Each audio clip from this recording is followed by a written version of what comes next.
Jensen and Nicholson Paints. Whenever you see color, think of us. மாணவர்களின் சிந்தனைகளை வடிவமைக்க SNS Institutions. பனி விழும் மலர் திங்கள் முதல் வெள்ளி வரை மாலை 6 மணி உங்கள் விஜய். கூடா நட்பு கேடாய் முடிந்தது என்று டாக்டர் கலைஞர் அவர்கள் சென்னையிலே பிரஸ் மீட் கொடுத்ததும் அறிக்கை வெளியிட்டதும் என்னை போன்றவர்களுக்கு பசுமையாக நினைவில் இருக்கிறது. கூடா நட்பு என்று அவர் குறிப்பிட்டது மத்திய காங்கிரஸை நோக்கி. அந்த ஞாபக மறதியை வச்சுக்கிட்டு காங்கிரஸ் டிஎம்கே சாம பேசுறாங்க, நீட்டை பத்தி பேசுறாங்க, ஜிஎஸ்டியை பத்தி பேசுறாங்க. திருவாளர் சிதம்பரம் தான் தமிழகத்தில் உணர்வுகளை தூண்டி விடுறதுன்னு பசங்க பாட்டு நல்லா நீட் எழுதி பாஸ் பண்ணிட்டே இருக்கான். தமிழ்நாட்டை தாண்டி இன்னைக்கு ஆந்திரால மகாராஷ்டிரால அங்க இங்கன்னு எல்லாம் இருங்க. உச்ச நீதிமன்றம் நீட்டின் புனிதத்தன்மை கெட்டுச்சுங்குது. அதுல ஸ்ட்ராங் ஸ்டாண்ட்ல இருக்கிற ஒரு சீனியர் லாயர் அவர்கள் திரு சிதம்பரம் அவர்களுடைய மனைவி. ஆகவே நீட் சிதம்பரம் அவர்களுடைய மனைவிங்கிறதுனால அவங்க ஒரு லாயரா லாயருக்கு தனக்குன்னு தனி சுதந்திரம் உண்டு. அவர் ஒரு பெண் லாயர், அவருக்கு உண்டான சுதந்திரத்துல அவர் சொன்னாரு. அவர் சிதம்பரம் தலைவரோட மனைவின்றதால அவர் வந்து ஒரு லாயரா இருக்க கூடாதா? எனக்கு ரொம்ப பிடிச்சிருக்குங்க இது. நான் ஒண்ணுமே சொல்லல மேடம். சிதம்பரம் அவர்கள் ஒண்ணு சொல்லுவாரு, நல்லி சிதம்பரம் அவர்களுக்கு அவங்களோட சுதந்திரம் இருக்கு. ஸ்டாலின் அவர்கள் ஒண்ணு சொல்லுவாரு, துர்கா ஸ்டாலின் அவர்களுக்கு அவங்களோட சுதந்திரம் இருக்கு. அவங்க சொல்றவங்க ஒருத்தங்க இருப்பாங்க, செய்றவங்க வேற மாதிரி செய்வாங்க. அது அவங்களோட பழக்கம் கூடாது. மோடி அவர்களோட மனைவியை பத்தி தான் இவங்க பேசிட்டே இருப்பாங்க, அவங்களோட மனைவியை பத்தி எல்லாம் யாரும் பேசக்கூடாது. அதுதான் இவங்களோட, இது வந்து ஒரு தமிழ்நாட்டுடைய நோய். ஒரு நாகரிகமே இல்லாம பேசிட்டு மோடி அவர்களுடைய மனைவியை பத்தி பேசினா இவங்க மேடையே ஏறதில்ல. மோடியின் மனைவியினே சொல்றது சரியா இருக்குமான்னு தெரியல. உரிமம் ஆரம்பிக்கும் போது சொல்லியிருந்தது, முதல் 2 பீரியட் மோடியோட முதல் ஆட்சி 2.0 இதெல்லாம் ஒரு அப்சல்யூட் மெஜாரிட்டியில என்ன நினைக்கிறோமோ அதை செய்யலாம். ஒரு இரவு 8 மணிக்கு டிமானிட்டைசேஷன் அறிவிக்கணுமா அறிவிக்க முடியும், இல்ல ஏதாவது ஜிஎஸ்டி அறிவிக்கணுமா அறிவிக்க முடியும், ஏதாவது ஒரு சட்டம் ஆர்டிகல் 370 ஆகட்டும், எதை வேணாலும் அவங்களுடைய அப்சல்யூட் மெஜாரிட்டி வச்சு அவங்களால செஞ்சிட முடியும். இப்போ அது கொஞ்சம் கஷ்டம்னு ஆரம்பிச்சிருந்தாங்க. டிமானிட்டைசேஷன் உதாரணத்துக்கு நான் சொன்னேன், உதாரணத்துக்கு அது இல்ல நான் சொல்றேன். இருங்க, இன்றைக்கு காங்கிரஸ் இருங்க சொல்லிடுறேன். நீங்க கேட்டதுனால அந்த ஒரு விளக்கத்தை நான் முதல் சுற்றில சொல்லிட்டேன். இருந்தாலும் இந்த நீங்க நடுவுல கேட்டதுனால மெஜாரிட்டி இல்லைங்கிறது ஒரு சிக்கலா அவங்களுக்கு இருக்கலாம்னு ஒரு வாதம் வைக்கல. அது நல்லது, ஒரு பேலன்ஸ். இல்ல நான் நல்லதும் கூட என்னுடைய முதல் சுற்றிலேயே நான் தெரிவித்தேன், பாரதிய ஜனதாவினுடைய செலக்டட் சில குறிக்கோள்களாக இருந்த சில அஜெண்டாவை செயல்படுத்துவதில் அவர்களுக்கு சிரமங்கள் அல்லது தாமதங்கள் ஏற்படலாம். ஆனால் சமரசம் செய்து கொள்ள மாட்டார்கள். அதாவது like UPA did lot of compromises even on particularly on corruption charges. அதற்கு best classic example, how they sent out DMK ministers from the cabinet after long hesitation and after long court prosecution அந்த விஷயம்லாம் பண்ணி வெளியே அனுப்பிச்சாங்க. அப்போ இவங்க DMK என்ன சொன்னாங்க, அதெல்லாம் நமக்கு கடந்த கால விஷயன்றதுனால மறந்துடுவோம் சௌரியமாக. கூடா நட்பு கேடாய் முடிந்தது என்று டாக்டர் கலைஞர் அவர்கள் சென்னையிலே பிரஸ் மீட் கொடுத்ததும் அறிக்கை வெளியிட்டதும் என்னை போன்றவர்களுக்கு பசுமையாக நினைவில் இருக்கிறது. கூடா நட்பு என்று அவர் குறிப்பிட்டது மத்திய காங்கிரஸை நோக்கி. அதை நாம் மறந்துவிடக்கூடாது. அதற்கு காரணம் என்ன, அந்த வர்ணனைக்கு காரணம் என்ன, கூடா நட்பு என்று மத்திய அரசை சொன்னதற்கு காரணம் என்ன, யூபிஏ அரசிலிருந்து DMK ministers were kicked out for corruption allegations. அச்சா, இது ஆமாங்க, ஆமா, மந்திரி சபையிலிருந்து விலகுமாறு கேட்டுக்கொள்ளப்பட்டார்கள். கேட்டுக்கொள்ளப்பட்டார்கள், ராஜினாமா செய்யுமாறு கேட்டுக்கொள்ளப்பட்டார்கள். சார், பேப்பர் எல்லாம் வந்திருக்கு. நீங்க தூக்கி எறியப்பட்டார் சார், ராஜினாமா செய்யுங்கன்னு கூப்பிட்டு சொல்றதுனா என்ன, நான் கடிதம் கொடுக்க வேண்டி இருக்குன்றது அடுத்த ஸ்டெப். சார், இதெல்லாம் சப்பக்கட்டு கட்ட வேண்டாம். கலைஞர் சொல்லலையா கூடா நட்பு கேடாய் முடிந்ததுன்னு சொல்லியிருந்தார் இல்லையா? இது ஒரு பக்கம். இரண்டாவது, ஆகவே இப்போ வந்து கரப்ஷன் விஷயத்துல காம்ப்ரமைஸ் பண்ண மாட்டாரு.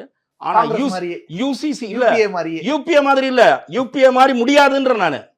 ஏனென்றால் ஏற்கனவே இருந்த அந்த 10 ஆண்டு காலத்திலையும் இவர்கள் என்ன சொல்றாங்கன்னா, காங்கிரஸோ அதனுடைய கூட்டணி கட்சிகளோ அதானின்னு வாய்ஸ் ரைஸ் பண்றாங்களே தவிர, தர்மேந்திர பிரதான் ஒரு மந்திரி, ஒரு எக்ஸாம்பிள் சொல்றேன், அவருடைய இலாக்கால ஊழல், பியூஷ் கோயல் ஒரு இலாக்கால ஊழல், ஏதாவது ஒரு புகார், is there any single allegation was raised by Congress in the floor of the Lok Sabha? No. A loud no. Rafale court போய் கிளியர் ஆயிருச்சு. அச்சா, ரைஸ் பண்ணாங்கல்ல, ரைஸ் பண்ணதுக்கு ரைட்டுமா. நான் சொல்றது எனி மினிஸ்டருக்கு அகைன்ஸ்டா ஏதாவது உண்டா, லோக்சபால இருந்ததா, இது ஒரு கேள்வி. வெளியில அதானின்னு கத்துக்கிட்டு இருக்காங்க.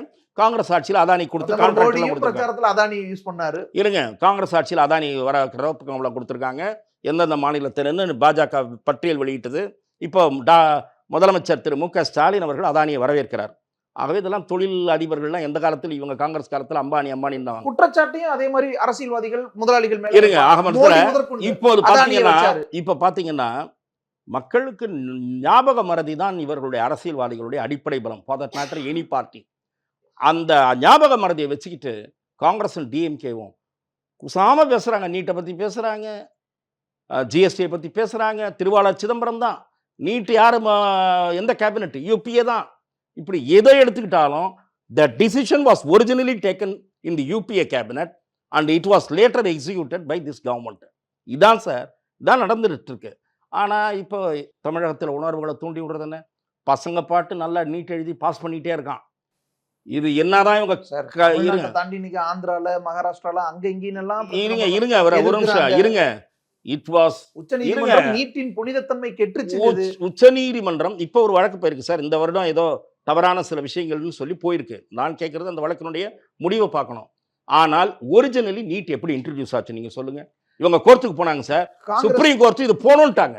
இல்ல நீங்க கேபினட் டிசைட் பண்ணதை நான் கேட்கல. அதுக்கு பிறகு சுப்ரீம் கோர்ட்ல இதை எதிர்த்து வழக்குகள் போச்சு இல்லையா? ஒரு வருடம் அனுமதி தருகிறோம், அடுத்த வருடம் கிடையாது. இதான் final order of the supreme court. NEET will exist அப்படின்னு சுப்ரீம் கோர்ட் கேஸை ஊற்றி மூடிட்டாங்க. அதை விட தமாஷ் என்னன்னா, நீட்டை பற்றி மறுபடியும் இவங்கெல்லாம் ஏடிஎம்கே பீரியடில் போன பீரியடில் ஆரம்பிச்சப்போ, டாக்டர் விஜயபாஸ்கர் ஆரம்பிச்சப்போ, ஹெல்த் மினிஸ்டர் இருந்தப்போ ஆரம்பிச்சப்போ, அதுக்கு பிறகு திமுக ஆரம்பிச்சப்போ, நீட் வேணும் என்று வழக்காடிய அவர்கள் தொழில் சார்ந்த விஷயம், நான் அந்த அவர்கள் தொழில் சார்ந்த விஷயத்தை நான் குறை சொல்லலை.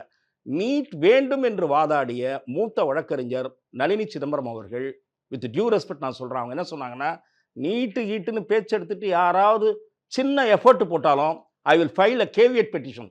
She have given in interview in Chennai. வெளியூர்லலாம் இல்லை, சென்னையில் மீடியாவை பார்த்து போக சொன்னாங்க. நீட்டுன்னு ஏதாவது எஃபர்ட் வந்ததுன்னா சுப்ரீம் கோர்ட்டில் கேவியட் போட்டுருவேன். அதெல்லாம் நடக்கிறதுக்கு வாய்ப்பே இல்லை என்று பிரபல மூத்த வழக்கறிஞர் திருமதி நளினி சிதம்பரம் சொன்னாங்க. ஆக கொண்டு வந்தது யூபிஏ. அதில் ஸ்ட்ராங் ஸ்டாண்டில் இருக்கிற ஒரு சீனியர் லாயர் அவர்கள் திரு சிதம்பரம் அவர்களுடைய மனைவி. ஆகவே நீட் சிதம்பரம் அவர்களுடைய மனைவிங்கிறதுனால அவங்க ஒரு லாயரா இருக்க கூடாதா? லாயருக்கு தனக்குன்னு தனி சுதந்திரம் உண்டு.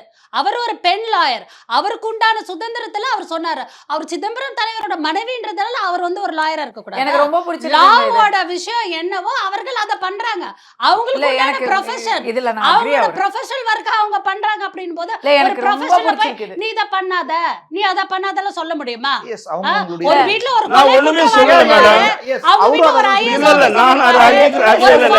ஐபிஎஸ் ஆபீசர் தன்னோட கட்சியில குற்றவாளிகளே சேர்த்துட்டு இருக்காருன்னு சொந்த கட்சியை சார்ந்த ஒரு முன்னாள் கவர்னர் சொல்றாங்க. அப்ப அது எப்படி? அவர் ஃபார்மர் ஐபிஎஸ் ஆபீசர், அவரோட கட்சியில ஐபிஎஸ் ஆபீசர் குற்றவாளியை சேர்த்துக்கிறாரா? நான் திருமதி நளினி சிதம்பரத்தை எந்த விதமான குறையும் சொல்லல. நீட் எதிர்ப்பு வேஷம் போடுகிறார்களே, அவர்கள் முயற்சி மக்களையும் மாணவர்களையும் ஏமாற்றுகிற முயற்சி என்பதற்காக ஆணித்தரமான நளினி சிதம்பரம் அவர்களுடைய வாதங்களை நான் மேற்கோள் காட்டுகிறேனே தவிர அதனை எதுவும் சொல்லல. she had only succeeded in her attempt to prevent NEET. சொல்றவங்களே அது அந்த கூட்டணியில அப்படிதாங்க. எப்படின்னா சிதம்பரம் அவர்கள் ஒண்ணு சொல்லுவாரு, நளினி சிதம்பரம் அவர்களுக்கு அவங்களோட சுதந்திரம் இருக்கு. ஸ்டாலின் அவர்கள் ஒண்ணு சொல்லுவாரு, துர்கா ஸ்டாலின் அவர்களுக்கு அவங்களோட சுதந்திரம் இருக்கு. அவங்க சொல்றவங்க ஒருத்தங்க இருப்பாங்க, செய்றவங்க வேற மாதிரி செய்வாங்க. அவங்க என்ன குடும்பத்தை எடுப்பாங்க. மோடி அவர்களோட மனைவியை பத்தி தான் இவங்க பேசிட்டே இருப்பாங்க. அவங்களோட மனைவியை பத்தி எல்லாம் யாரும் பேசக்கூடாது. அதுதான் ஒரு மாண்புமிகு ஒரு முதல்வரோட மனைவி அவங்களோட பாத்தீங்களா? அதெல்லாம் மாண்புமிகு மனைவி.